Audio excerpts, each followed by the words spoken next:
What up, what up, what up? World, you already know what time it is. It's your boy Matt Mizzle, the host of the most. No need to brag, no boast. All we do is give a toast to the real folks who done paved the way in a real way for us players to play.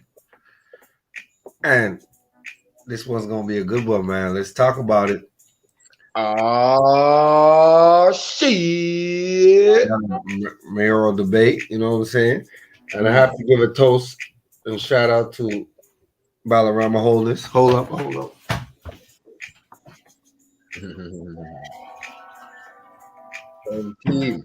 He held his own, he held his ground, and he did it real big, you know what I'm saying?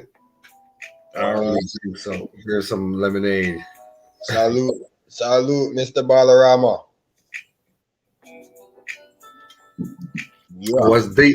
What's dope is he's a mayoral candidate, and he actually came to our tournament. Yes, he did. Barbecue. And he was ready to put in some work. Yeah. You already know. Got my boy WI with me. I didn't introduce, but you know, you already know him. I know y'all familiar with him. What up? Recently, more than not, you know what I'm saying? But yeah, man, those were the three candidates up there. Our boy Balarama, he came, he showed support at our basketball tournament. We see that he genuinely has love for the people and the city, you know what I'm saying? That's a fact. He was all up in the tournament talking to all the local neighborhood people, you know what I mean? Rubbing elbows with all the elders. Right. Doing what he's supposed to do. Yeah, it was a beautiful thing to see, you know? A person that actually cared and wants to see the city flourish. You know? Yeah, that's a fact though. You could tell because he's always speaking on just the betterment of the people, you know? Right. You know what I'm saying? Not in a condescending way, not in an elitist way or nothing like that. And he came with his brother, you know what I'm saying? His brother's more like us, down to earth and all that. Yeah. Came through on his dirt bike and all that. So salute to Balarama for that, man. You know what I'm saying? And as I was watching the debate, I'm thinking to myself, right.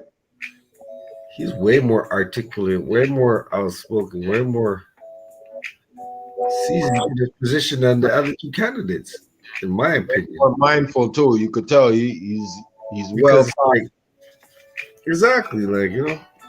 I know Valerie Plante is there as the first woman elected mayor ever, but she wasn't really acting as though she was supposed to be there per se. It's like more like it's more like okay, I got my token position. Now y'all can't tell me shit because I'm a woman, you know? Yeah. And I was looking at her, I'm like, has politics really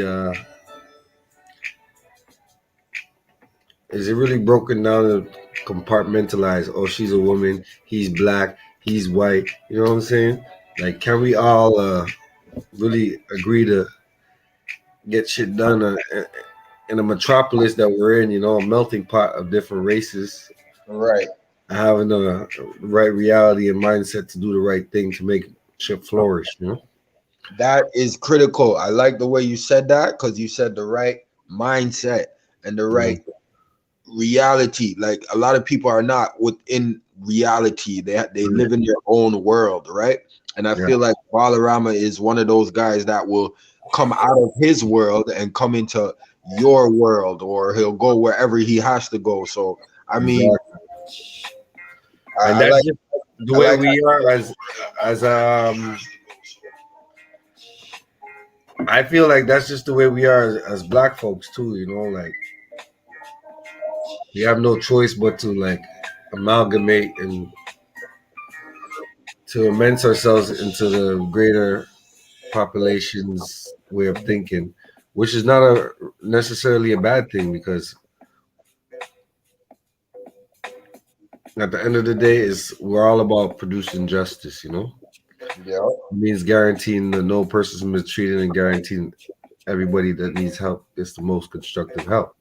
So Right. now, in Balarama's position, he's like, I know I'm already, you know,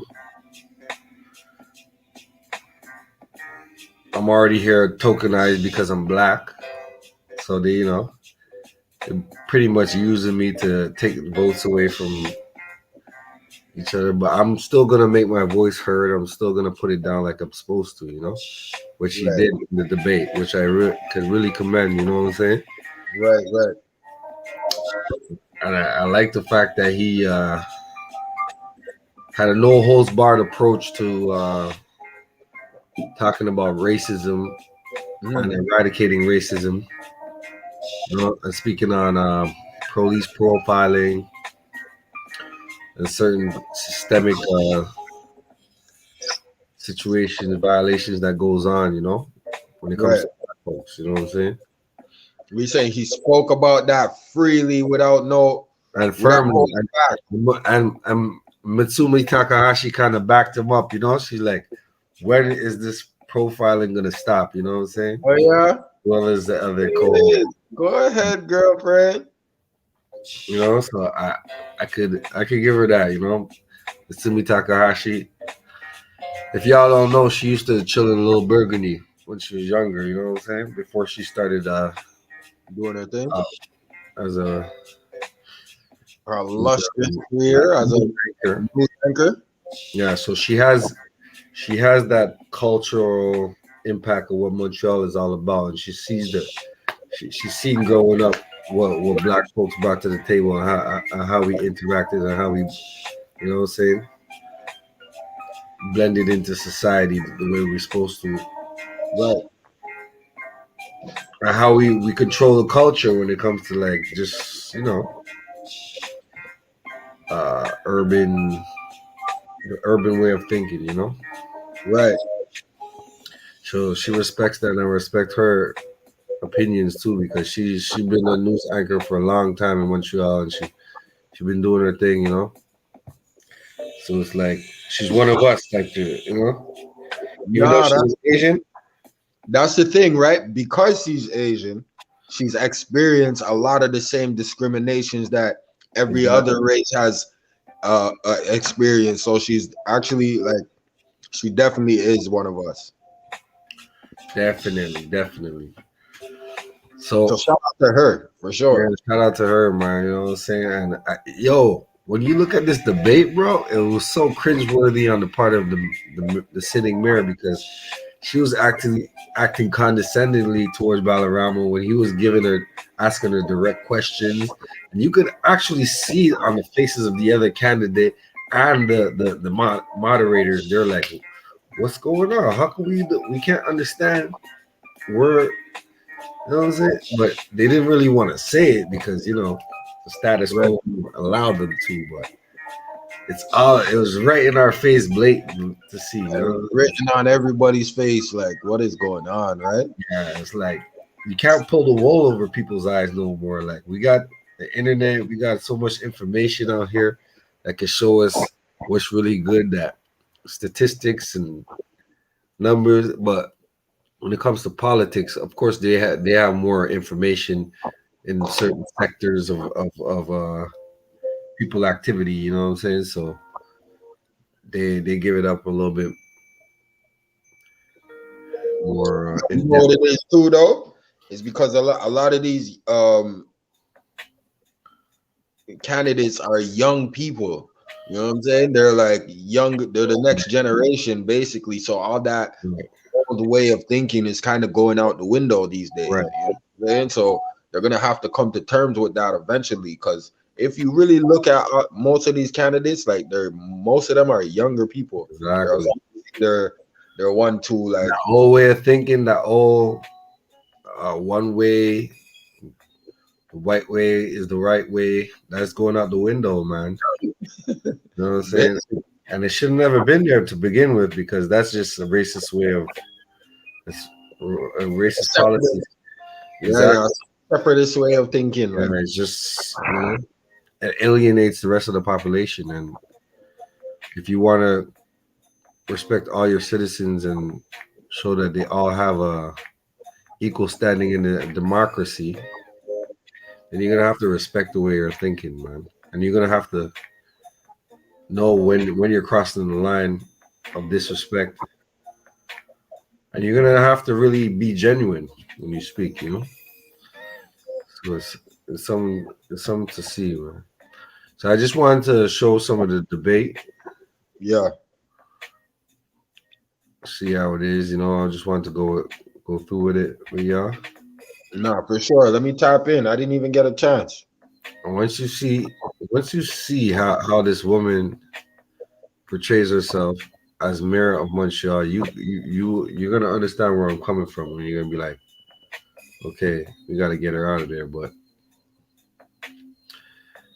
for the fact that she was the first woman to do something, which Quebec had the first woman prime minister,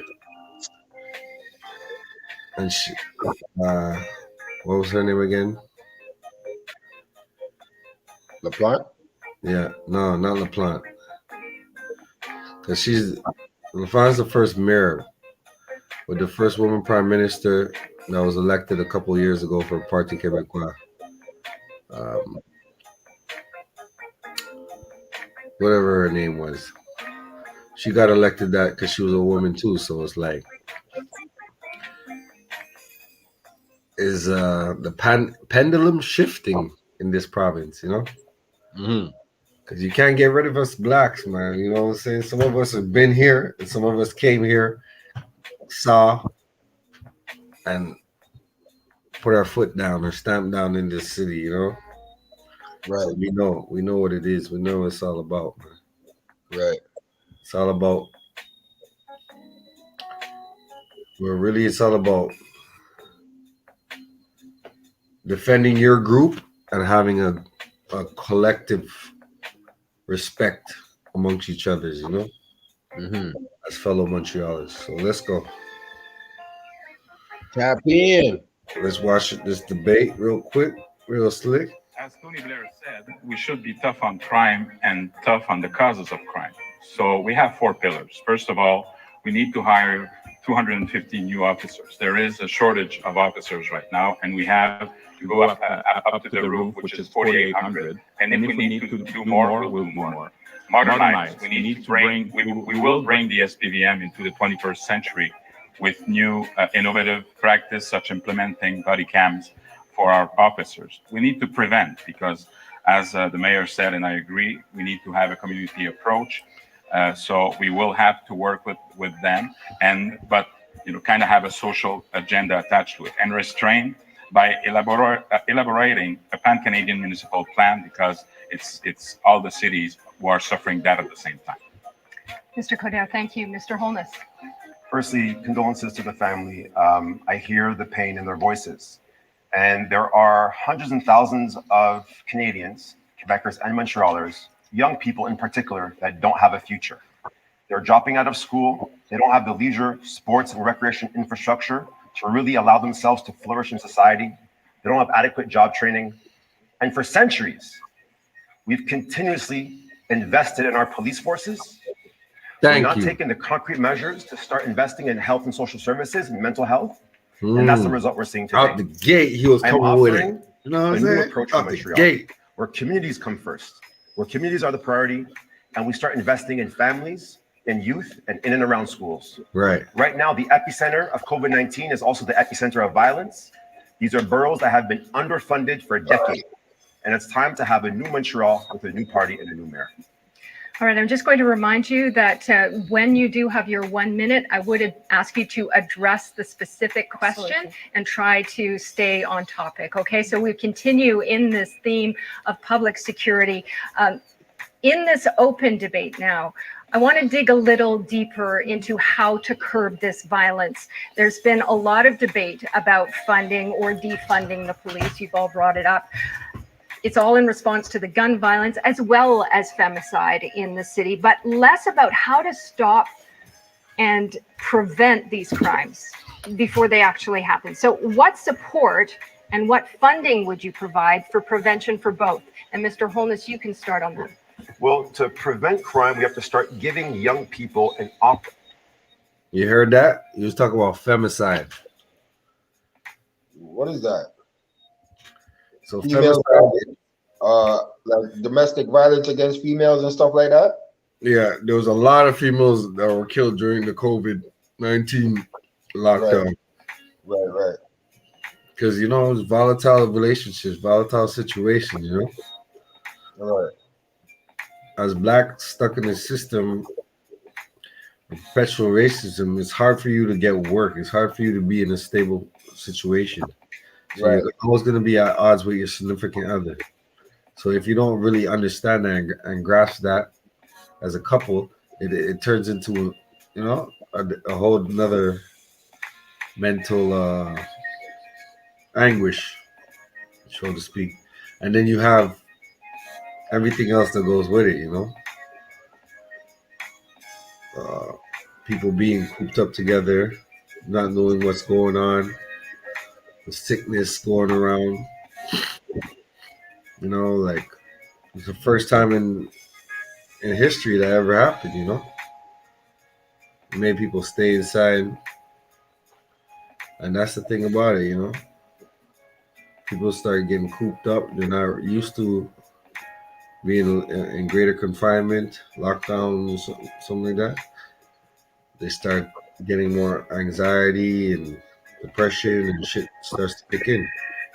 Right. Mixed with everything else going on around them. Plus, if they have children or whatnot, and they can't really provide, it just becomes a burden on certain people. So more often than not, you'll find that domestic violence happens, man. Yeah. And it was more prevalent in the Black communities and the non-white communities than anything else, because they were getting kickbacks. They were getting, even though the federal government helped everyone else out, people were still getting help financially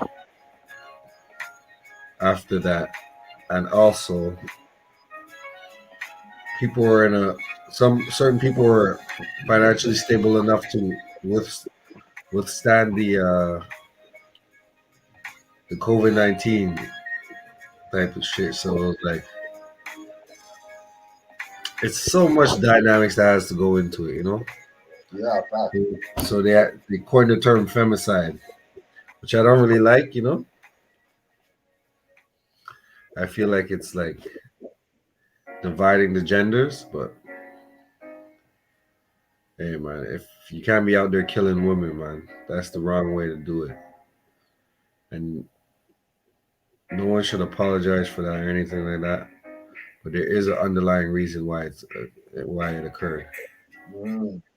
You know, we gotta take note of that. Opportunity. We have to unblock opportunities. Right now, the epicenter of violence are in boroughs that are actually governed by Mr. Kader. Young people are dropping out of school. They have no hope. They have no support. We have to start investing in health and social services, and we have to ensure that the SWM is accountable. Right now, 40% of all tickets go to homeless people. So we are policing poverty with $800 million. What we need to do is a better job of reallocating funds to help young people, to help those who are homeless, and help those who are the most vulnerable. We are the only party who is against. Very intelligent on this part. I think that true. we can you know do both. Like we can prevent, we can have a prevential agenda, but we need to have a strong presence of the police force at the same time. In Montreal North, we had, for example, some basketball with the police force, with the kids. Of course, we have to go to the source. That's why, and I agree that we have to go to the source, but we cannot say we'll take out some money for the others. We can do both at the same time. So this is an ecosystem where you need a social agenda, but at the same time, you need to secure the area and fight a strong fight against crime. Well, because it was a very concrete question, I think we need to come up with, numbers and exactly what we're going to accomplish. So not only do we have to have a balanced approach when it comes to policing and the community groups working together, but it's about infrastructure. So our party, not only have we created more fields for different sports, whatever it's the Aqua Centre, for example, in Montreal Nord. We're doing one in Rosemont right now, more access to public library. And let's say that during the COVID, we realized how it was difficult for many families to even have some room, some space within their own home. And when we talk about systemic barriers to have fully access to a job or some opportunities, it's related to housing, it's related to infrastructure, and it's related to what is the quality of life. Do you have parks in your neighborhood? Can you have easily access to a library or something else? So for me, all that has to be very concrete because those are concrete issues. So let's talk about the numbers. The mayor increased the budget to the SPVM and said that it was at the rate of inflation, and it wasn't true. It was actually double. When it became popular to fund policing, she said, yes, I did increase the funding. So there's some double talk there.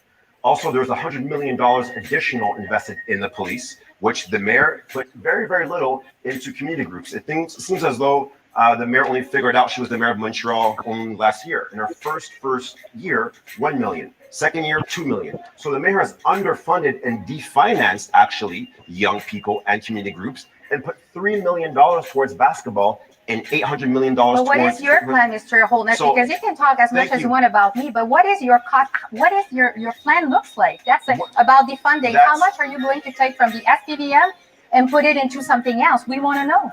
Thank you so much for the question. We have a $1 billion plan to invest in health and social services, as well as sports, leisure, and recreation infrastructure.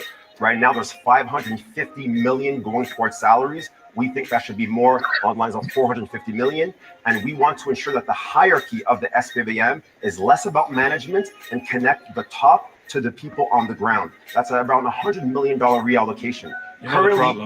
Last point, currently the mayor invested $140 million in social housing, while police officers are policing young people and homeless people to the rate of 40% of all tickets go to homeless people.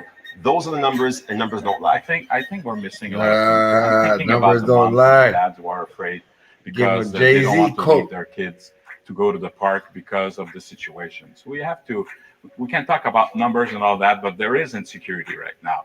And sorry, but the current administration just... You see, they talk about fighting crime. Right.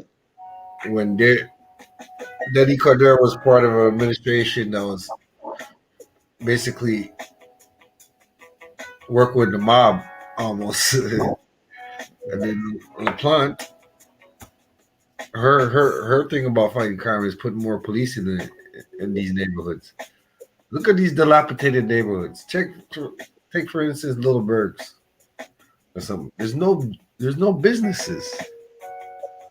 There's no,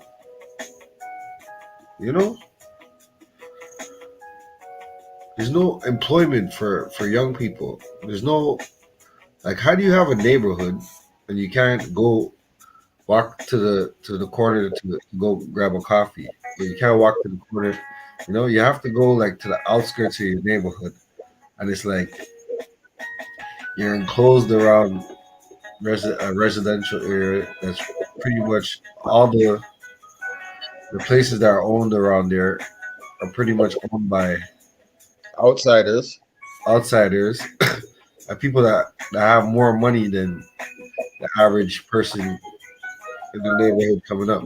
So it's like they're closing you in, not allowing you to build, giving you any opportunities to build any businesses because they own everything in the neighborhood. You know what I mean? The city owns everything. So you pretty much you have to go through hoops to buy land and stuff like that. Every like, take for instance the street I live on. I live on some in a co-op, a black co-op, one of the oldest co-ops that have been down here. And right up the street from me, there's $1 million house. 3 bedroom, 2 bath, $1 million home. Now, how does that equate? You know what I'm saying? Right. $1 million home there. But the children around here that are from the neighborhood, they can't get access to anything. They got to go outside their neighborhood to get access to that. You know? So they talk about fighting crime. What they really talk about is creating crime in order for them to fight. You know what I'm saying? Right. Because how you putting all this money Into more police. into more police and there's nothing going for going towards uh, getting businesses, getting people trained properly, Employment. you know, with the right mindset, mind frame of a community to build up, you know, infrastructure. Not to mention, we just got the crack epidemic, you know. So most black areas were plagued with that. That's why it's like a play on words they try to do, you know. Like they act like these neighborhoods are the only neighborhoods that do crime. These impoverished neighborhoods, you know. Right. So it's really more like they're talking from a corporate level and not a level of social understanding of where the people are coming from. You know what I'm saying? Because Yeah. nobody wants to step out their house and do crime.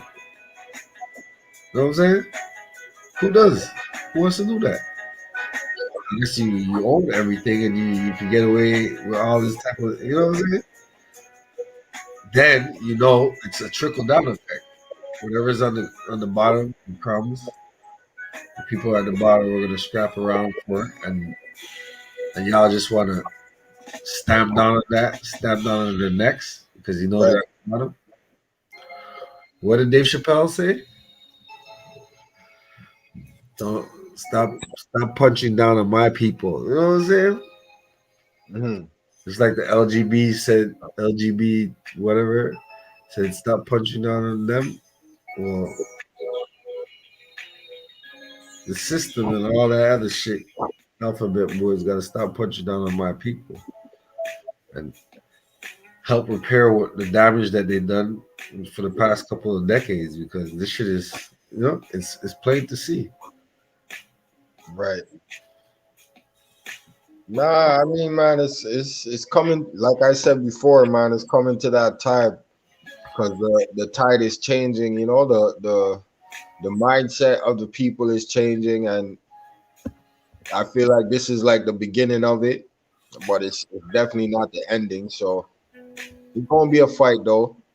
It's gonna be a fight. For Fight sure. gotta be the fight gotta be relentless though, you know. People can't let up because I feel like this is the breaking point right here, man. Like all these points that these people are making, they're talking about basketball. The police did a basketball game where people Oh, like basketball's the North. only thing motherfuckers do. Like, Yo, like at the end of the day, you remember they did that a couple like 20 years ago in the hood? They played ball with the man in the hood. yeah, The police. Like what relation? That they ain't bringing no relation. That's just y'all just laughing in our face. We don't want to play basketball. We want some tangibles, man. You know what I'm saying? right. Something I can use because y'all created this environment, right? You know, Yeah, one of the oldest black neighborhoods in Canada. in Canada, with a history of jazz musicians, you know, athletes, poets, all types of Greatness. greatness, actors, you know what I'm saying? And y'all, Authors. yeah, Authors. yeah, you know, doctors, all that. Granted, they left the neighborhood, but y'all gonna turn around and just shit on that and not help us grow. So y'all sold all places around, not giving no,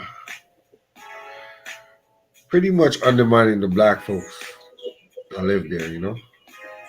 Right. And now it's this. What y'all want? Basketball? We'll give you basketball. You need basketball. What, you need another basketball court? We want to put a basketball court there. That's what you guys want. You'll shut up after that. All right. Give them another basketball court. You know? And it's like, damn, that's what we would be reduced to? How are we going to grow our infrastructures? How are we going to pass down generational wealth? How are we going to do all these things that require us to pool our money together and spend it amongst each other? You know what I'm saying? Because we're the only, if you realize it, we're the only group that goes out and spends their money with everyone. But nobody spends their money with us. Because they can't. Unless we have like a restaurant or something. But even at that.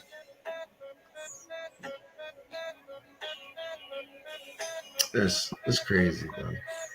It's something to look at though. Something to realize.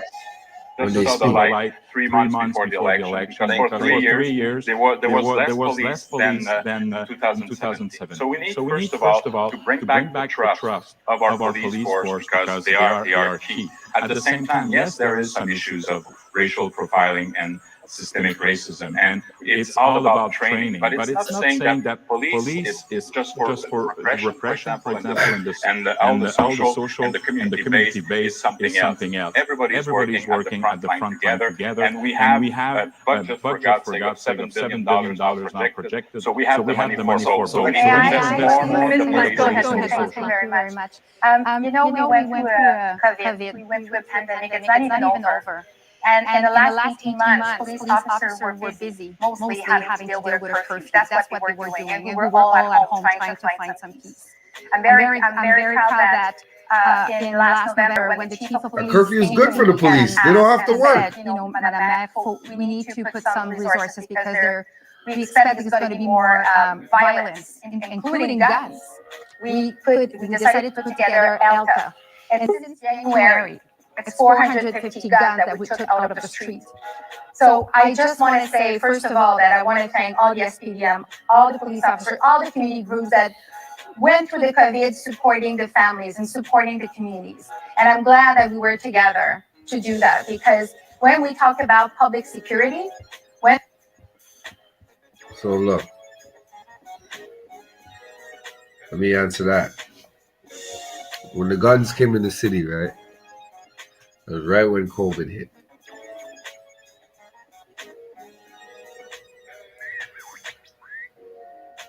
Do you know that 5,000 new guns came in the city by some unknown white dude that we don't even know who he is?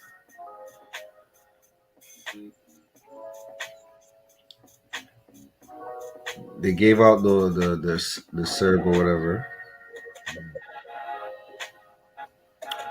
Everybody started buying guns. So now, once they do that, they send their minions out to go recoup the guns that they sold, right? So it's like, it's an ingenious play. So now she can come at the election and say, look, we took all these guns off the street. Right. How do you take the guns off the street when before, you know what I'm saying? It don't make no sense. It don't make no sense. The gun's been there. Or the guns that you guys brought there. Right. Just so happens to come at such the opportune time where people have the extra cash to go purchase these firearms. So you would think that, oh, they did a good job taking the guns off the street. Bro, there's the same amount of guns on the street. Those guns just came in on COVID, around COVID. So the same guns that they took off the street to make themselves look good for the elections. Mind you, there's so much gun battling, everything going on. shootings. They shot a black dude last year. The police, you know. But every time there's a shooting, every time there's guns, every time there's things, notice the police gets a whole lot of money. And if they get a whole lot of money, when there's something wrong, why would they want to do something right?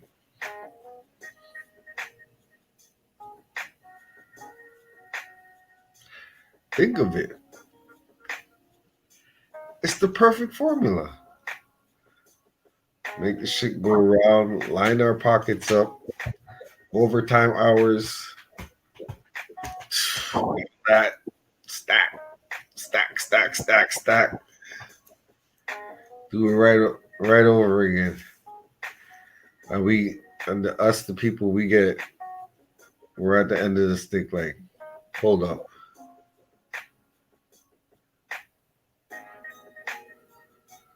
It's all this extra crime for no reason for. I know. All two of them were heavy on the extra crime. I mean, the extra police. You know? But we don't need extra police. That's not what we need. And what's the crime? Where's the crime wave coming from? They say there's so much crime, right? Where's this crime wave coming from? From the guns that they put on the street.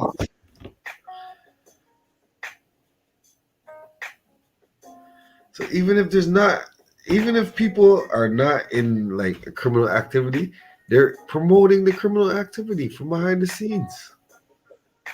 They're promoting it. Mm-hmm. I know there's people out there doing their thing, whatever, blah, blah, blah. You know, saying this, that, and the third. Regular. But bro, that's not high crime. That's just regular. Regular, exactly. High crime will be like there's a new drug out, everybody's getting rich, you know, or there's been a lot of robberies, you know what I mean? What's high crime? They found a lot of getting the shit. You know? Right. It's crazy. And they're going to act like we don't know what's going on. You need to stand up. You need to make sure that everybody is safe and to leave no one behind. And we did also talk, we were talking in general. Not to mention during COVID,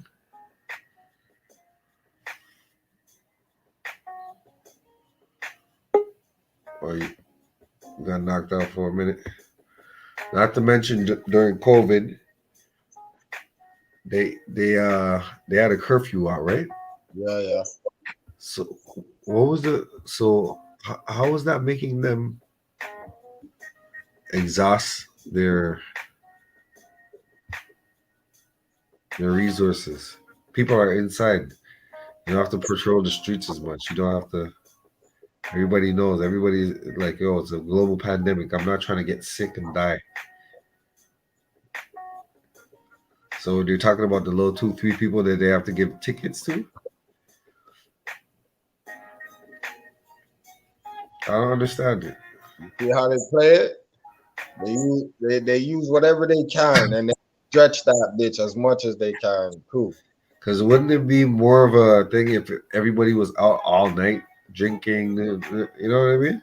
Right. The bars would have been open. Everything would have been, Wouldn't that be more strenuous on your police force than having to enforce a friggin' curfew? That everybody was damn near petrified of COVID at the start. Exactly. So what? They found one person every week, probably. That's actually breaking the law.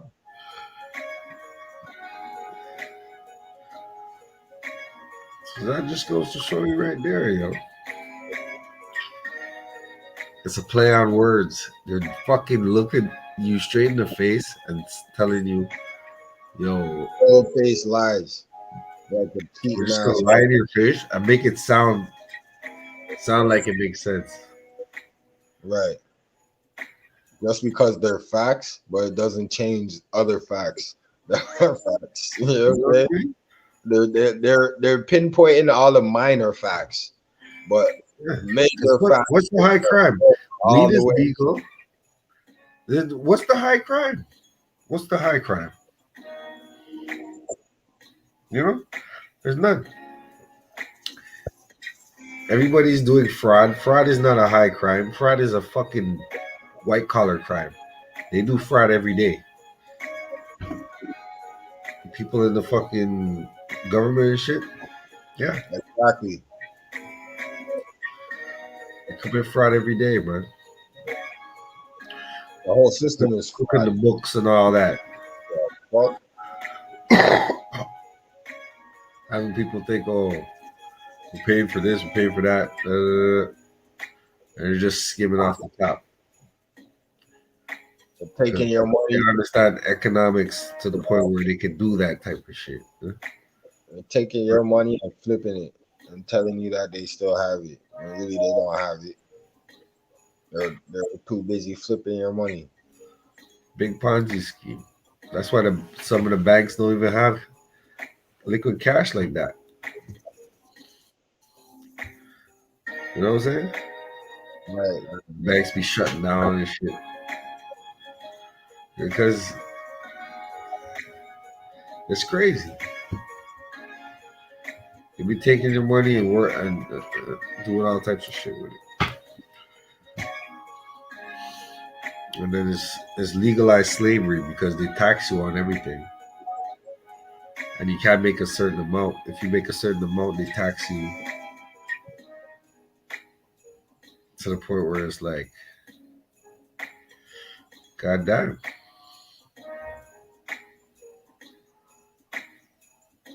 Legalized slavery, bro.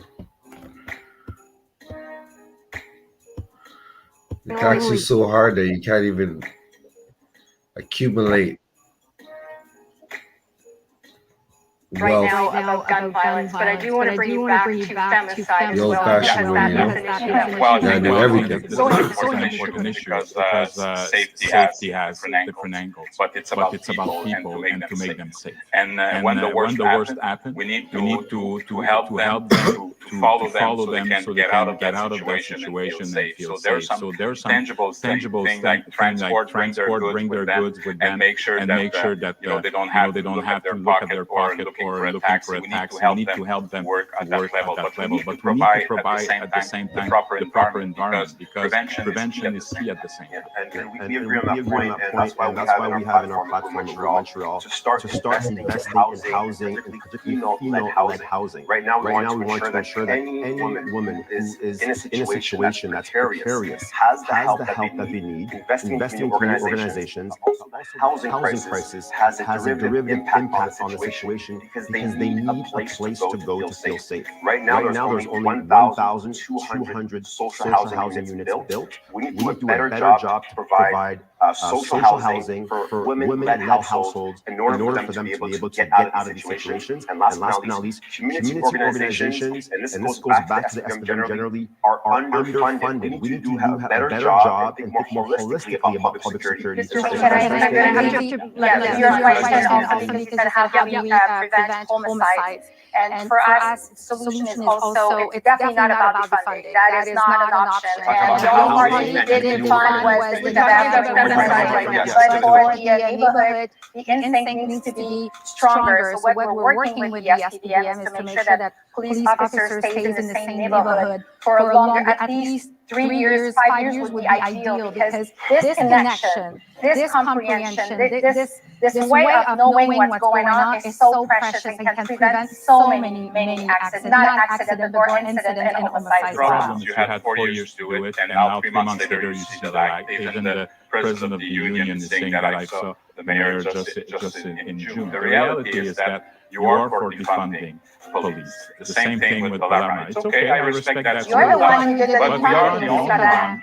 believe in funding, and I spoke to the police force, and they are tired, and we need to have more mixed squadron, for example, regarding feminicide. They are at the front line, they are social actors at the same time, but we need also at the same time to give money to community bases and help. So we are about mixed squadrons, we are about helping these organizations that are training for police, de-escalation. But the culture to take away from this conversation is that there is an archaic way of thinking about public security.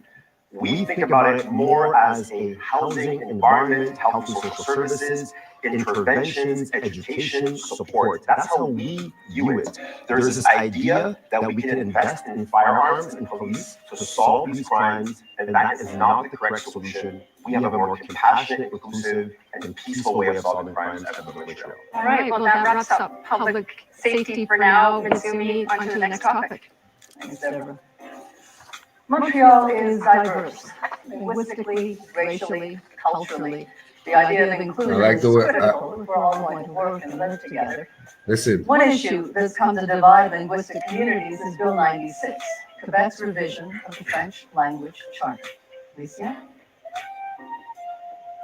Bill 96 is, of course, a provincial law, but its effects will be wide-ranging, including at the municipal level. Pietro Bucci of Rivière-des-Prairies wants to know how you will protect the rights of Anglophones in Montreal. Thank you. My question is, Bill 96 will remove some of the rights of Anglophones in Montreal. So if you support Bill 96, how can you claim you want to provide services to both linguistic communities? How can you say you support the rights of English speakers, yet support taking some of those rights away? Haven't played cross-out before? Now is the time. My bad, y'all. My Cross-out bad, is a y'all. free action-packed game where you craft, write, Goddamn. Them commercials. Thank you, Mr. Bucci. So we start with Mr. Cadet. You've got 1 minute to respond. Grazie Pietro per la question. Let me be clear. Montreal is a francophone city consisting of a diverse cultural mosaic, including a vibrant Anglophone community. They all deserve to have services, and we are going to provide it to them. As a service provider, our focus and commitment are to continue servicing our population. This is self-evident for matters including 311, public safety, security, and public health related services. I am going to be the mayor of unity and the best ally to implement the principles of living together. Linguistic peace is vital for me, whether as mayor, an MP, or as a minister of Canada. While I agree with the objective of the law to promote and protect the French languages, as a local government to English and other linguistic communities, the question of applicability is key. We need a common sense approach, and my duty as mayor of Montreal is to ensure that the Quebec government understands our need to serve our English community. Thank you very much, Mr. Cadet. Mr. Holmes, you have 1 minute. Montreal is a multicultural, multilingual metropolis. It is the most beautiful city in the world with over 200 cultural communities. Montreal is unique. We need to ensure that we build a home for all Montrealers where you can really feel a sense of security and that you can get any job that you want, any opportunity that you like. We want to recognize Montreal for what it is, a multicultural, multilingual metropolis. I am the only candidate on this stage that supports that ideology and rejects Bill 21 and Bill 96. We will not be in any way, shape, or form upholding that law, and we are going to ensure that all businesses, all Montrealers, will be able to have services to do business in the language of the choice, particularly in English or in French. Thank you very much, Mr. Holmes. Ms. Blunt. Yes, thank you. So, of course, this is a very passionate debate. I understand why, because a language is, of course, words, but it's also an open window to a culture. And so I understand that some people are worried about how they will be recognized, about their rights, about their contribution to this city. So for me, I've been saying the same thing, whatever I'm talking to Anglophone or Francophone, my position has always been clear. I support Bill 96. But I went into commission while in campaign to promote and to share my thoughts and our expectation here in Montreal to have, for example, the 311 out of on the list of exclusion, because we want to make sure that every Montrealers, whatever language they talk, whoever they are, they need to have the services they deserve. That's what a city does first, is giving services. So for me, we can valorize the language. French should be a glue, but for sure, we need to also protect the rights of Anglophone, but also of the indigenous people. Thank you very much, Ms. Khan. We're going to open it up now to an open debate. A recent report found systemic racism against She just set up a whole bunch of nothing, eh? You know that, would you? They were targeted for discrimination. They were given the worst Just shifts. made ourselves What look will good. you do to make sure the cultural communities are represented in all the departments, fire department, blue-collar workers, the police, to hire them and to make these people feel welcome after they've been hired? Mr. Cadell, start with Well, that's a key issue, to be representative. I think it starts also politically when we have, like in our party, we don't study the diversity, we are diversity. We understand that. We need to have, of course, regarding all the services, to have the people who feel that they can have a say. And so we need to be more representative at the decision-making process, but also we spoke about firemen. It's a bit difficult at that level. I understand also regarding the police force and different civil servant of different services. So we need to do more. But the thing, it's not just internally. We need to open it. Well, of course, we have to talk with the unions, but we need to open more the fact, and it will be pretty helpful. The other point, lastly, is when we have commissioners or appointments. That's not like a monologue. We can, with appointment, we can have the people from other.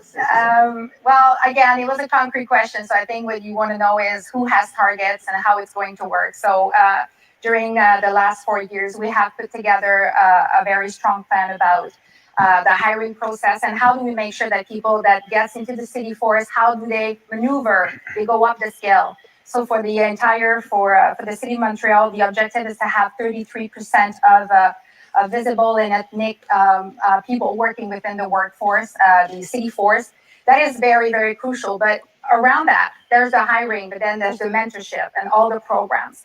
Also, the fact that we were the first administration that brought in Canada to have a bureau for the systemic racism and discrimination, is very strong, because now we have a commissioner and she helps us to go through everything to see what processes can be better addressed, what needs to be done in order to attract and to keep, of course, people from the diversity, but also with women like it were before. Thank you. There's something about this this election and this candidacy that we need to have some honesty in this situation.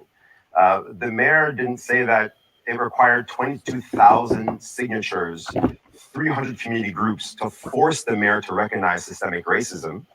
That's step one. The mayor did not want to recognize it. It took 3.5 years. Also, all of the individuals who were hired in management positions during the mayor's tenure were homogenous. And the reason why we had this public consultation on systemic racism in the first place is because your team reflected systemic racism. So there's only one person on this stage that is going to not just provide the 28,000 employees of the city of Montreal with equal opportunity, but the 2.1 million Montrealers, whether it's the Bangladesh community, the Syrian community, wherever you're from, you're going to have equal opportunity under a homeless administration.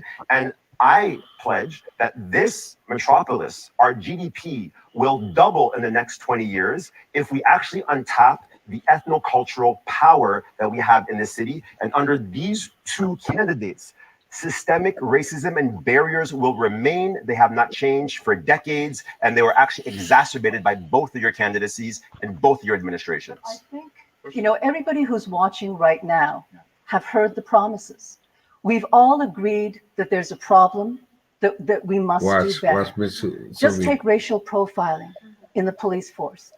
We all agree it's there, it has to be stopped. But we keep hearing the promises and the reports. Because you have the same people running. Right now, there's a new administration. But how do you guarantee?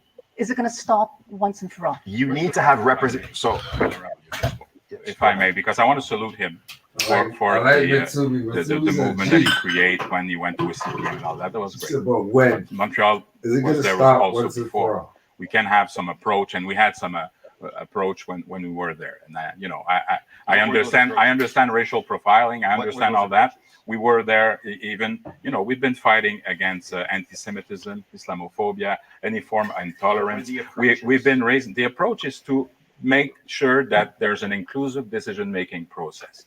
Secondly, we need to change the approach, the cultural approach. We have to change some mentalities, but it takes some time. And I see that at different services, they are working pretty hard. And in my time, I even have high-level decision makers who represent the Asian community and some others. But this is called tokenism and instrumentalization. It's an ongoing issue that we have to do. Right now, under both of these administrations, Indigenous women were 11 times more likely to be stopped by police officers. Black and Arab were 4 to 5 times more likely. We need better training for police officers. We need to reform la déontologie policière to ensure there's true accountability when police officers do commit these crimes, and without representation, you're not going to have recognition. Under both administrations, we are recognizing it, but there are no actions taken. The borough of the commissioner that the mayor speaks of has yet to do a single thing since their mandate began. Ms. Plum? Yeah, when we talk about this issue, which is also very important, I don't think no one is looking at us right now saying, like, who's the messiah of, who's going to change everything by magic. It doesn't work that way. True. I think that we're all committed in different ways. We have, and I'm not going to go into approaches because I'm about just giving like concrete examples to people, but ultimately, what it's when you have an action plan, when you decide as mayor to recognize discrimination and racism, it's no detail. No other cities have done that. When you put the efforts and you create a bureau, you put the people there, it's huge. And they're working with other organizations, the SPVM. They're working with the STM. To me, this is very strong. Does it take time? Yes. But we have to move as fast as we can because we know that some people are scared or feel like they're not, they don't have the same right because of the color of their skin or their gender or their sexual orientation. So this is true. But at the same time, we need to recognize everything that has been done in the past. And how can we even fast forward all those changes, of course? For all the cultural communities. We've got, excuse me just for a second. We've got about 2.5 minutes left. Yeah. And I want to ask all three of you very quickly. She's stupid. She should have said woman too. Women's rights. Whenever one of you is elected mayor. She's dumb. The next time after your mandate begins and one person is pulled over by the police because of racial profiling, what will you do? You have to reform la déontologie policière and ensure that the member of the executive committee responsible for the 38 recommendations, particularly recommendation 37, it gets enacted, and that you continuously fund the borough of the commissioner that fights for systemic racism, which is Bashka Manai. Can I say, yes, you make the STM, the SPVM, everybody in the city accountable. And for that, you need to have more transparency, whatever it's through body cam or whatever it's by the check police. You can't say body cameras. You voted against body cameras the last 4 years. Can I please end my phrase, yes, please, but Mr. don't lie to the public. We're on national TV here. To do the street check. So those are mechanisms that we're putting in place to bring more transparency. And that is crucial. The reality is that the current administration didn't have that leadership. And there was no presence. We started the reconciliation process with Indigenous people, for example. We said we had 4 pillars regarding safety, and we talk about prevention. So the living together approach is to have a balanced approach between openness and vigilance. We need a vigilance agenda. We need to have more people accountable. We need to change the training, but we need to have some inclusive strategy at the decision-making process. And by having, for example, the director of SPVM, also a deputy general manager, he will be part of all the decision making. There will be both sensitive way to make an answer to those issues. Okay, we've got 20 seconds left. Perfect. Authenticity, honesty, transparency for everyone listening at home. Think to yourself, who is going to be the person that's going to advance inclusion, diversity, and togetherness in Montreal? And that's Movement Montreal. Okay, we will now move on. Thank you very much. On to the climate crisis now. From extreme heat in the summer to icy winters, Montrealers are living the effects of the climate crisis. Many voters feel the urgency and want action. Over to Alicia now with a question about that.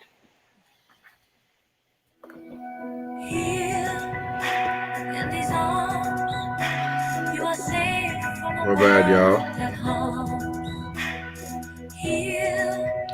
Let this ad play out. Joachim Le Garec lives near the water in Cartierville. He wants to know what can be done to mitigate the effects of spring flooding. Good evening.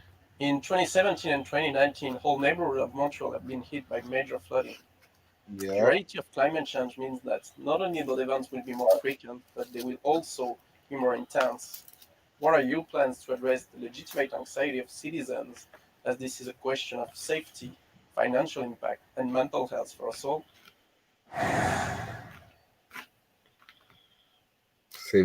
Mr. Le Garec, thank you very much for your question. Candidates, you now have a minute each to respond.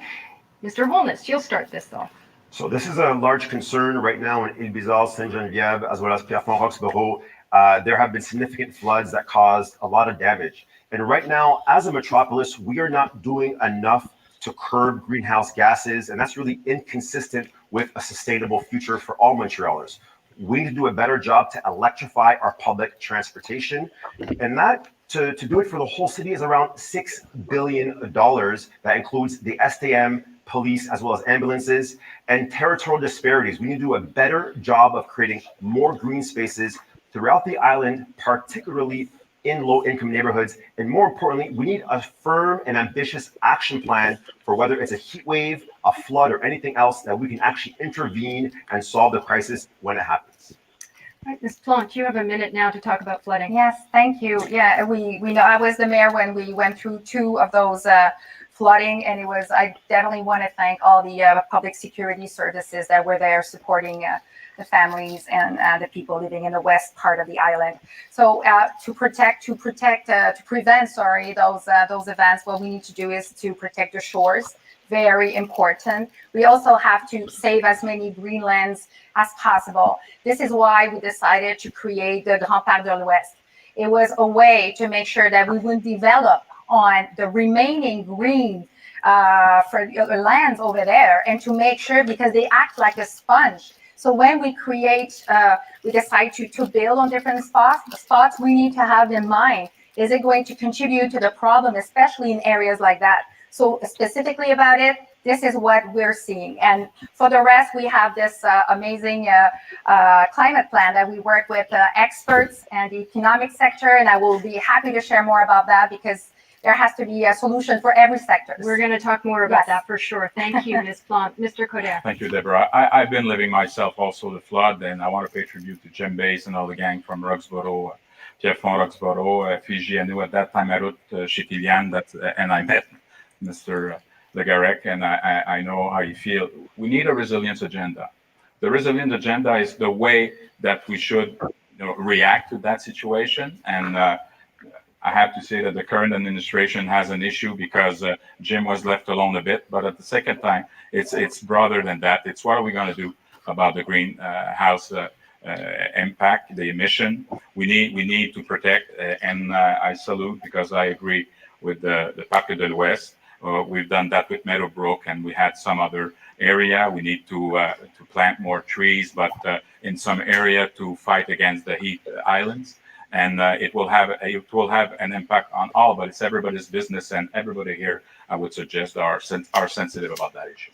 Yeah, between the disastrous floods, of course, we had the deadly heat wave.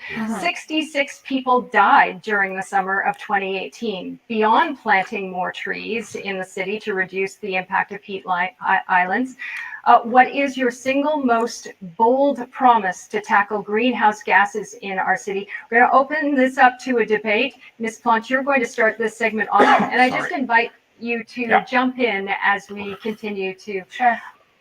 Well, definitely planting more trees. There's areas in Montreal, especially downtown, where there's so many heat islands. So we need to plant more trees. So in our plan, we have 500,000 trees to be planted, and we know exactly where we will be putting them, because it's obvious we have parks, but there's new areas as well.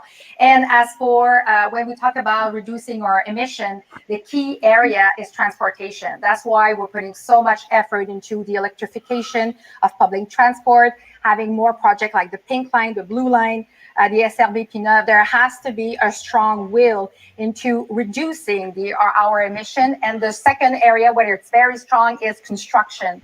So we have put money to support individuals who would. You hear that? She said the pink line. What? The pink line. She's gonna put a pink line.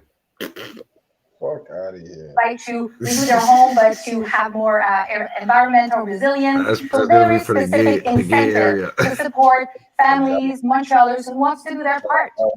So whether it's, and we agree on this, the environment, c'est une affaire de tous. We all care about it. One of the issues that we see is that there are bold plans that are put forth, but we don't have the money to pay for them. So to get green spaces, you have to purchase the land. You have to reserve the land. To get electric buses, this costs money. We have to start recognizing territorial disparities. So low-income areas have less access to green spaces. From our research team, we saw that it's more like a $6 billion plan to really curb our emissions by 2030, which is critical. And as we all know, over the last 24 years, Canada has never met a target, in particular the Paris Accord. So why do we ask for state-like status or to get more power and more money? Because if we are going to truly meet our targets, we are going to need around $6 billion to ensure the electrification of our public transportation, to ensure we plant enough trees. And right now, I love the plan. I've seen the plan, but there's no money behind it. And that's why we have not seen the ecological footprint of the city of Montreal go down over the last 4 years. Minus the pandemic, we have not seen any advancements in regards to greenhouse gas emissions in Montreal. Well, in our team, we are going to be carbon neutral by 2045. And yes, we have a plan. I think we need, and we spoke a lot about money, we need to have new eco-fiscal policies, and we have to find other ways to get money. Because usually when we're working with other level government, we are asking to put at level what we already have. So we need new money to develop. So we want to bring up the idea of green bonds. The green bonds will have an impact, a direct impact, not only on development, to make sure that we can green the place. It's not a matter to have 500,000 trees. It's a matter where you're going to plant it. And in our case, we believe there's no street without trees. We have to work on that. There's certain area and there's impact and inequity because of. I find it interesting because both of you are talking about the climate crisis, saying, yeah, we need to go get money somewhere else, where we can actually act here. And there's money reserved, whatever it's through the climate budget or the housing budget, because when we have put money aside to actually buy land to transform it into parks, that's how we did it with the Grand Parc de l'Ouest. So I'm not going to wait for other level of government to solve the problem here in Montreal. I want to be the leader. I want to find the solutions. And then, of course, when we talk about electrification, for example, but not buses, but a metro line, of course, we need the help of other level of government. But if we want to reduce the clothes wasting or food wasting, I'm not going to wait for other levels. We can do it ourselves. This is how we decided to ban single-use plastic. And we didn't wait for Ottawa or for Quebec. We can do it ourselves. It's next year. It's next year, exactly. I'm so happy because all I'm saying is the leadership is right now in Montreal. And we were being recognized around the world. And I was at the United Nations representing Montreal because we are now the leader in North America. So, Madame Plante, we've been in politics before 2017. And sorry, Valerie. I mean, the reason why you are able to have that kind of money is because we had the status of metropolis in 2017.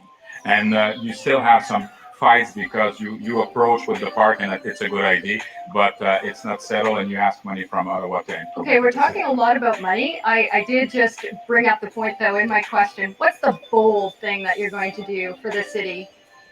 And in terms of the environment, in terms of cutting down greenhouse gases, just really, really quickly, Rafael, okay? Yes. Yeah. The Public Consultation Office recommendation 31 spoke about territorial disparities. Heat islands are critical. You mentioned it. 66 people passed away in 2018. It's not always about these bold, big ideas. The Grand Parc de l'Ouest, no one has access to it. No one has ever been to it. Sometimes it's about helping communities, building parks in these locations, ensuring people have access to water, to air conditioning. Those are the things that's going to help us in this pandemic, post-pandemic, and in this environmental crisis. I would suggest food safety. I suggest to make sure that because there's a lot of waste that we have to take care of, protect our own resources. We've done doing that, and it's going on about protecting our water in the way the leaks and all that. We need more access. You're right. It's not just to have built parks, but take care of the parks that already exist. And I would suggest we spoke a lot about transport. We believe, of course, in electrification, but in the delivery, the way that you delivery, to have kind of a truck strategy and make sure that you don't have trucks and too much transport at the same time. Since it was a concrete question, I think we have to answer it with few words. Two things. It's going to be the carbon neutral downtown area. That's moving forward, and finally the hyperdrome, which will be an eco neighborhood, and that is also very strong because we're going to have 7,500 people living in a place where it will be carbon neutral. Okay, we just have two and a half minutes. I want to get one quick question in because we were talking about attaining zero waste in 2030. Let's talk about waste. There's an awful lot of waste that happens in the city. Food waste, whether it ends up in our landfills. So we've got garbage waste. We've got water waste. Would you be willing to put a tax don't you realize that? Not immediately. The public that chick, she doesn't know what she like talks, but she doesn't say anything. She's good at the questions. She's just saying like, "Yo, my shit don't stink, and everything I do is the shit. We're doing this, we're doing that." Like, she's not like really putting forth nothing new. Like, you know what I mean? Right. Talking about the plot, right? Yeah, like you're a mayor that's supposed to go in the second term. You're supposed to have more innovative, like, oh, we're doing this, but she's not saying nothing. She's not saying nothing, bro. She's not saying nothing. She said, "Oh,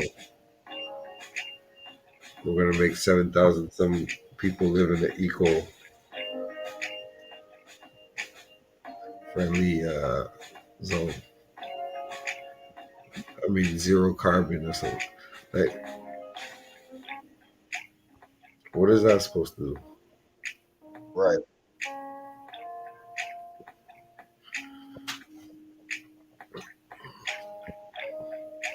What is that supposed to do? You're gonna have solar panels everywhere and shit.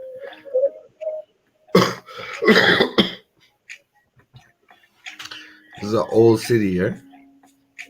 What I think they should do when it comes to climate change is just they should have a motherfucking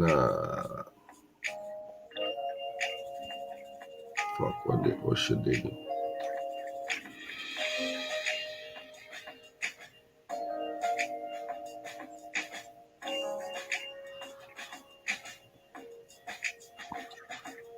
It's a good question, man. Climate change.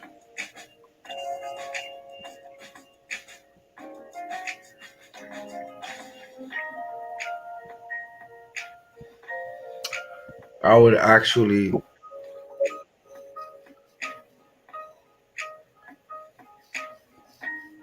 have like a toll booth for cars to go off island.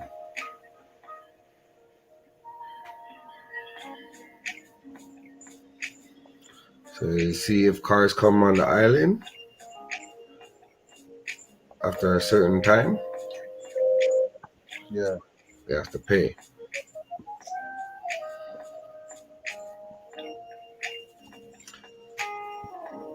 But then again, that'll fuck up the traffic and shit.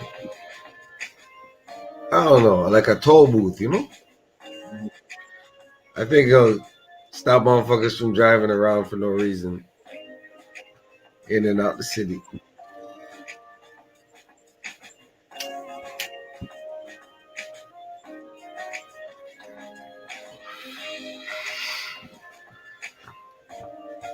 Because they do got highways that, because it's faster, you gotta pay a toll. Right. Like the 25. But I mean like somewhere where it's like a checkpoint. You gotta pay for, like a, you know, Yeah. like New York has that, you know. New Jersey. You gotta pay yourself. But anyway, it's funny still. It's funny. Right now, one of my large concerns is that we're building these high-rise condos that do not have proper recycling, do not have proper composting. I think we could be innovative and assist people and in that transition before taxing them in that regard. 1 minute each. Well, Go down. we put the waste management strategy with the admin out at that time, and it's an ongoing issue. So of course, Would you tax waste? but I spoke about eco-fiscal policies. That's exactly it. When we had 4 years ago, we had a group about reducing the non-resident. Oh, do you know Canada is the number one most wasteful place in the world? Yeah, I wouldn't be surprised still. And you know India, they recycle everything. Everything. Down to their poop. They recycle that shit, bro.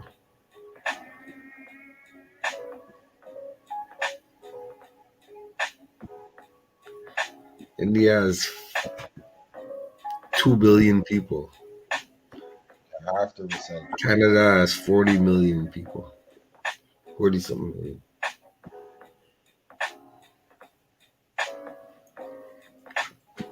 How does that happen? That's why China declared a cyber war in Canada. Or a silent war, we should say. I believe. Yeah. Because they run everything out here. Take a look downtown and you'll see.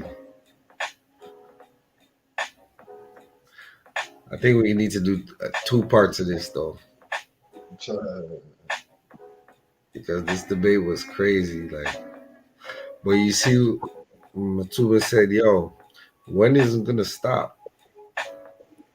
After you guys get elected, and somebody gets pulled over for racial profiling, what are you gonna do? None of them had a real answer.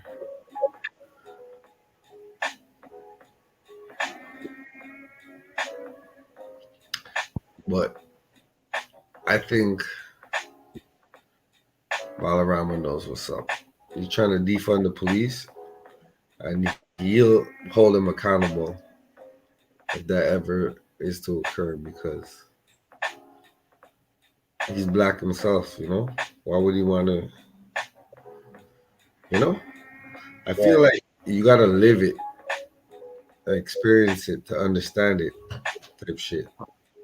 No, that's a fact. That's a fact. A lot of people would never understand it unless they either witnessed it themselves or, you know what I mean? So, no, that's a fact. That's a cold fact. That should not be denied. If you've never actually been in that predicament, then you can't understand it. Right. And that's the whole thing, you know, like he has that understanding. And not to say that he knows everything, you know, I ain't gonna say he knows everything, but he really had an understanding of what he was talking about, and he was breaking down the things. Numbers. He was more detailed based than both of them put together. Yeah, and then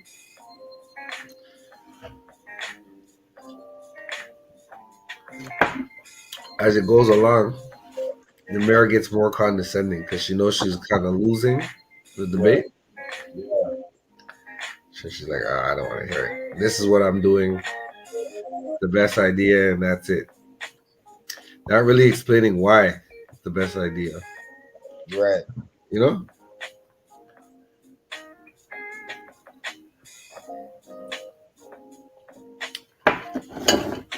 She just wants to be the leader at the forefront of doing something. It really don't make sense. Like they're talking about the bicycle pass and all that. She said, "Oh, it's a good thing because it's protecting the less." What she said, the most vulnerable.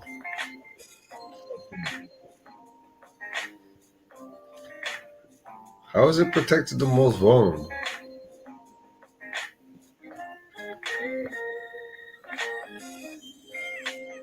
You're taking away parking spots.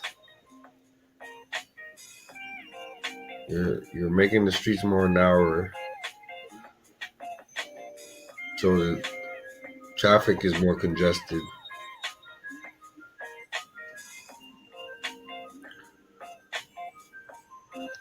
So there's more cars everywhere. So even if you're walking around, you gotta see car everywhere. You know what I'm saying? Yep. So what's the point of that? She's stupid. And speaking of which, yo, you didn't see Facebook is changing its name to the Metaverse. Well, now Facebook is just gonna be an app under the whole Metaverse internet interface type shit. So it's gonna be different little companies under the whole Metaverse, and Facebook's one of them. Oh yeah. It's like metaphysics. They call it the metaverse. They just made some shit up, you know? You know what I'm saying? Yep. The definition of metaphysics is the branch of philosophy that deals with the first principles of things, including abstract concepts such as being, knowing, substance, cause, identity, time, and space.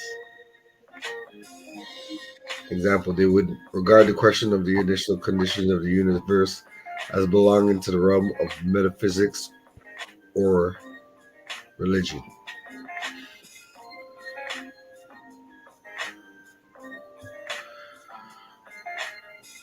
Or also, it could be an abstract theory with no basis in reality.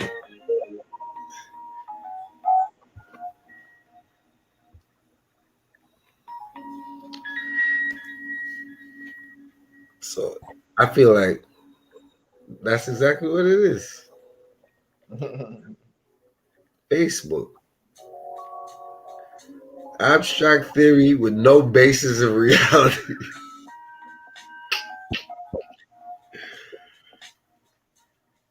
Because once you turn that shit off, all that shit you said, all that shit you done, all that shit is erased. That Facts. That's right over. It's life, you know?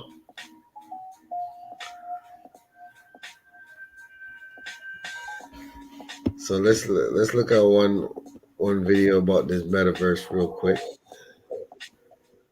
Because I was like, wow, they really doing this shit. That's crazy. And then I understand it now.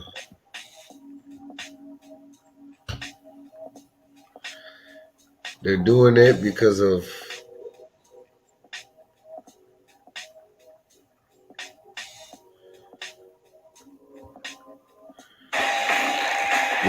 just because Facebook's under fire, you know, they're being brought to being pursued in court. Oh yeah. So I don't know how much that has to do with it, but I think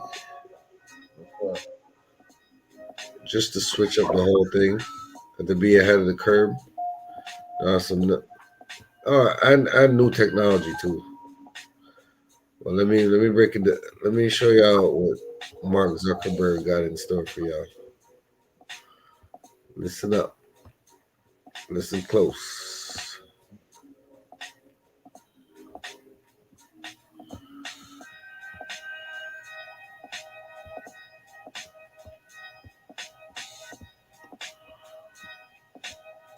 to adopt a new company brand to encompass everything that we do, to reflect who we are and what we hope to build. I am proud to announce that starting today, our company is now Meta. Our mission remains the same. It's still about bringing people together. Our apps and their brands, they're not changing either. And we are still the company that designs technology around you. Hey, and welcome to Connect. Today, we're going to talk about the metaverse, starting with the most important experience of all, connecting with people.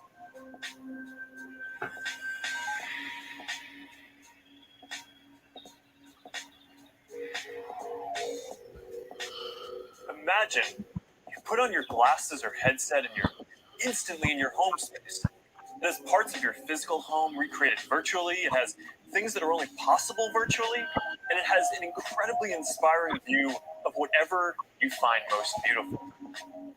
Hey, are you coming? Yeah, just gotta find something to wear.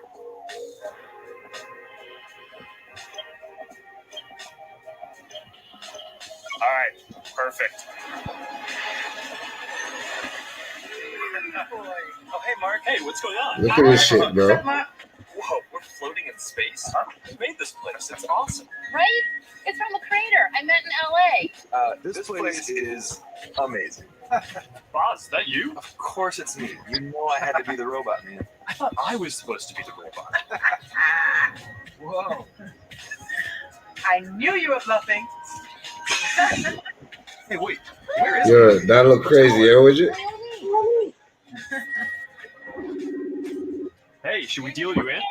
Sorry, I'm running late, but you gotta see what we're checking out. There's an artist going around Soho hiding AR pieces for people to find.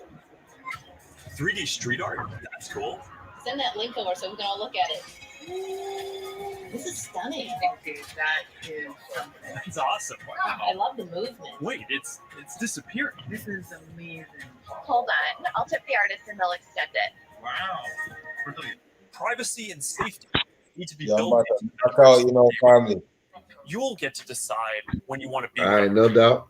when you want to block someone from appearing in your space, Well, back, when but you want to take a break. Yeah, I'm gonna play this video and then I'm off You're this going to be too, able to man. bring You already know. things from the physical world into the metaverse. Almost any type of media that All can right, be represented tomorrow, man. digitally, Peace. photos, videos, Yeah. art, music, movies, books, games, you name it. Now, lots of things that are physical today, like screens, will just be able to be holograms in the future. You won't need a physical TV. It'll just be a $1 hologram from some high school kid halfway across the world. And you'll be able to take your items and project them into the physical world as holograms in augmented reality too. One part of this is Horizon Home, which is our early vision for a home space in the metaverse. Horizon Home is the first thing that you'll see when you put on your Quest headset. Today, there are already a bunch of options to choose from, and in the future, anyone will be able to create one. We've just called it home until now because it's been missing something very important: people. Soon, we're going to be introducing a social version of home, where you can invite your friends to join you as avatars. You'll be able to hang out, watch videos together, and jump into apps together. Then, there is Horizon Worlds, which is where you can build worlds and jump into them with people. Horizon is designed to make it possible for everyone to create, and we're already seeing people build some really interesting experiences, from creating new games together to throwing surprise parties in VR that family and friends around the world can join. Over the last year and a half, a lot of us who work in offices have gone remote, and while I miss seeing the people I work with, I think remote work is here to stay for a lot of people. So we're going to need better tools to work together. Let's take a look at what working in the metaverse will be like. Imagine if you could be at the office without the commute. You would still have that sense of presence, shared physical space, those chance interactions that make your day all accessible from anywhere. Now imagine that you have your perfect work setup and you can actually do more than you could in your regular work setup. And on top of all that, you can keep wearing your favorite sweatpants. And as we focus more on work, and frankly, as we've heard your feedback more broadly, we're working on making it so you can log into Quest with an account other than your personal Facebook account, We're starting to test support for work accounts soon, and we're working on making a broader shift here within the next year. I know this is a big deal for a lot of people. Not everyone wants their social media profile linked to all these other experiences, and I get that, especially as the metaverse expands. And I'll share more about that later. But I'm genuinely optimistic about work in the metaverse. We know from the last couple of years that a lot of people can effectively work from anywhere. But hybrid is going to be a lot more complex when some people are together and others are still remote. So giving everyone the tools to be present, no matter where they are, whether it's a hologram sitting next to you in a physical meeting or in a discussion taking place in the metaverse, that's going to be a game changer. I think this could be very positive for our society and economy. Giving people access to jobs in more places, no matter where they live, will be a big deal for spreading opportunity to more people. Dropping our daily commutes will mean less time stuck in traffic, more time doing things that matter. And it'll be good for the environment. We plan to continue to either subsidize our devices or sell them at cost to make them available to more people. We'll continue supporting sideloading and linking to PCs so consumers and developers have choice, rather than forcing them to use the Quest store to find apps or reach customers. And we'll aim to offer developer and creator services with low fees in as many cases as possible, so we can maximize the overall creator economy, while recognizing that to keep investing in this future, we'll need to keep some fees higher for some period to make sure that we don't lose too much money on this program overall. After all, while a growing number of developers are already profitable, we expect to invest many billions of dollars for years to come before the metaverse reaches scale. Today, we're introducing the Presence platform, which is a broad range of machine perception and AI capabilities that empower developers to build mixed reality experiences on Quest 2. Now, you want to tell us more about the Presence platform? Yeah, we've said before that realistic presence is the key to feeling connected in the metaverse. And the Presence platform's capabilities are what's going to deliver on that promise. Things like environmental understanding, content placement and persistence, voice interaction, standardized hand interactions. In fact, let's start with hands. I mean, the human hand is an engineering marvel, and bringing hands into VR was no easy feat. It required a lot of collaboration against product, design, research, but we continue to improve that product, finding new ways to navigate with gestures and interact with VR. So today, we're introducing the Interaction SDK, a library of modular components that will make it easy to add hand interactions to your apps. That's pretty exciting. But next year, we are releasing a new product that will push the boundaries of VR even further. We've codenamed it Project Cambria. So this isn't the next Quest. It's going to be compatible with Quest, but Cambria will be a completely new, advanced, and high-end product, and it'll be at the higher end of the price spectrum too. Our plan here is to keep building out this product line to release our most advanced technology before we can hit the price points that we target with Quest. All right, so let's talk about some of the new advances here. Yeah, sure. There's a ton of new tech going into Cambria. For example, your avatar will be able to make natural eye contact and reflect your facial expressions in real time. This way, people you're interacting with will have a real sense of how you're actually feeling. It does mean building more sensors into a form factor that's comfortable to wear for a while. And because we want VR to be for everyone, we also have to make sure avatars represent a diverse set of human facial features and skin tones, as well as paying attention to things like glasses and beards that might get in the way of some of the sensors. So that's going to be a big step forward for social presence, and I'm really glad that we're focused on making it inclusive from the start. Now, what about unlocking more mixed reality experiences? I mean, imagine working at your virtual desk with multiple screens while seeing your real desk so clearly that you can pick up a pen and write notes without taking your headset off. Or you're doing a workout with a virtual instructor in your living room. It's going to be so cool. We're already seeing the potentials of these kinds of experiences today as people are building for our pass-through API. But with Cambria, we'll be taking this to the next level with high-resolution, colored, mixed reality pass-through. We essentially combine an array of sensors with reconstruction algorithms to represent your physical world in the headset with a sense of depth and perspective. But the ultimate goal here is true augmented reality glasses. And we've been working on that too. And today, I want to show you an experience that we've been working on for Project Nazare, which is the code name for our first full augmented reality glasses. Here, you'll see you're chatting with friends on WhatsApp and planning a game night. You can select a game, and then, as you walk over to your kitchen, you can easily just put your game onto the table and you're off. That's the kind of experience that augmented reality will unlock. There's a lot of technical work to get this form factor and experience right. We have to fit hologram displays, projectors, batteries, radios, custom silicon chips, cameras, speakers, sensors to map the world around you, and more into glasses that are about 5 millimeters thick. So we still have a ways to go with Nazare, but we are making good progress.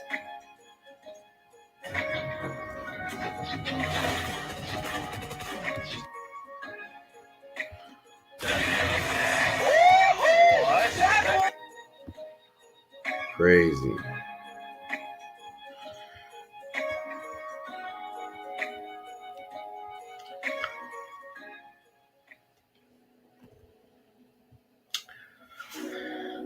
Metaverse. I mean, virtual reality. Shit. It's been going on since the 80s, bro.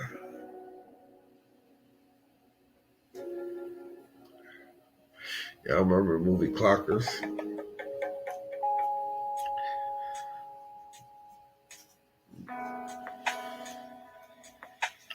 Like I said, man. Abstract theory with no basis in reality. The very subject of milk pricing involves one in a wonderland of accounting practice and a metaphysics all its own.